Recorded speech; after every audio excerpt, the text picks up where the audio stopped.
حضرت عبد الرحمن بن عوف رضی اللہ تعالیٰ عنہ کا بیان ہے کہ میں صف میں کھڑا تھا اور میرے دائیں بائیں دو نو عمر لڑکے کھڑے تھے۔ ایک نے چپکے سے پوچھا کہ چچا جان، کیا آپ ابو جہل کو جانتے ہیں؟ میں نے اسے کہا کہ کیوں بھتیجے، تم کو ابو جہل سے کیا کام ہے؟ اس نے کہا کہ چچا جان، میں نے خدا سے یہ عہد کیا ہے کہ میں ابو جہل کو جہاں دیکھ لوں گا یا تو اس کو قتل کر دوں گا یا خود لڑتا ہوا مارا جاؤں گا، کیونکہ وہ اللہ کے رسول صلی اللہ علیہ وسلم کا بہت ہی بڑا دشمن ہے۔ حضرت عبد الرحمن رضی اللہ تعالیٰ عنہ کہتے ہیں کہ میں حیرت سے اس نوجوان کا منہ تک رہا تھا کہ دوسرے نوجوان نے بھی مجھ سے یہی کہا۔ اتنے میں ابو جہل تلوار گھماتا ہوا سامنے آ گیا اور میں نے اشارے سے بتایا کہ ابو جہل یہی ہے۔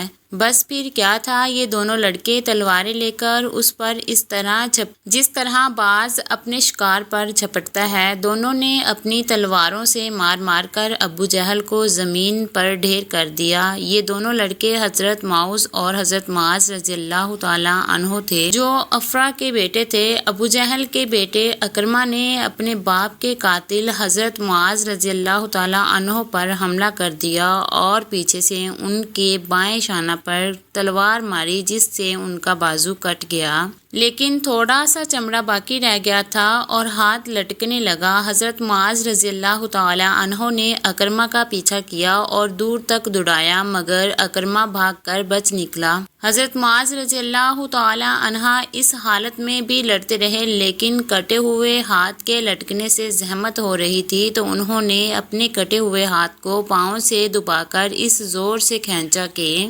تسمہ الگ ہو گیا اور پھر وہ آزاد ہو کر ایک ہاتھ سے لڑتے رہے۔ حضرت عبداللہ بن مسعود رضی اللہ تعالیٰ عنہ ابو جہل کے پاس سے گزرے۔ اس وقت ابو جہل میں کچھ زندگی کے رمق باقی تھی۔ حضرت عبداللہ بن مسعود رضی اللہ تعالیٰ عنہ نے اس کی گردن کو اپنے پاؤں سے روند کر فرمایا کہ تو ہی ابو جہل ہے، بتا آج تجھے اللہ نے کیسا رسوا کیا؟ ابو جہل نے اس حالت میں بھی گھمنڈ کے ساتھ یہ کہا کہ تمہارے لیے یہ کوئی بڑا کارنامہ نہیں ہے، میرا قاتل ہو جانا اس سے زیادہ نہیں کہ ایک آدمی کو اس کی قوم نے قتل کر دیا۔